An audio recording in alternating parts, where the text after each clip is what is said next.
आज की कथा है भगवान विष्णु के वराह अवतार की। हिरण्याक्ष राक्षस दिति और कश्यप का पुत्र था। उसने भगवान ब्रह्मा की पूजा की और वरदान प्राप्त किया कि कोई भी देवता, मनुष्य, पशु या जानवर उसे नहीं मार सकता। इस वर प्राप्ति के बाद उसने लोगों को पीड़ित करना शुरू कर दिया, यहाँ तक कि देवताओं को भी उससे डर लगने लगा और उसने इंद्र के महल पर हमला कर दिया। देवताओं ने पहाड़ की गुफाओं में शरण ली। हिरण्याक्ष ने फिर धरती को समुद्र में डुबो दिया। इन घटनाओं के दौरान पृथ्वी मनु और शत्रुपा के अधीन थी। उन्होंने भगवान ब्रह्मा के पास जाकर अपनी चिंता व्यक्त की, जिन्होंने फिर विष्णु भगवान से हिरण्याक्ष का वध करने को कहा।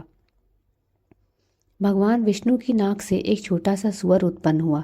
वह बड़ा होता गया और एक विशाल पर्वत के समान बड़ा हो गया। वह हिरण्याक्ष को मारने के लिए सूअर के रूप में ही आए, क्योंकि भगवान ब्रह्मा से वरदान प्राप्त करते समय हिरण्याक्ष ने सभी जानवरों के नामों में सूअर का नाम नहीं लिया। वाराह विशाल था। उनका कद 10 योजनाओं तक और उच्चतम 1000 योजनाओं तक का था। उनकी आंखों में अग्नि थी जो विद्युत की तरह चमकती थी और दांत तेज व नुकीले थे और उनके पास तेज छलांग लगाने की शक्ति थी। फिर विष्णु भगवान ने कहा कि वे समुद्र में जाएंगे ताकि पृथ्वी को बचा सके। एक भयानक गर्जना आसमान में फैल गई और भगवान विष्णु वराह के रूप में समुद्र में कूद गए। वराह ने समुद्र के तल को अपने दांतों से खोदकर पृथ्वी को बाहर निकाला और उसको उसकी धुरी पर रखा। जब दोनों युद्ध कर रहे थे तो वराह ने अपना शस्त्र उठाया और राक्षस ने भी अपना शस्त्र फेंका।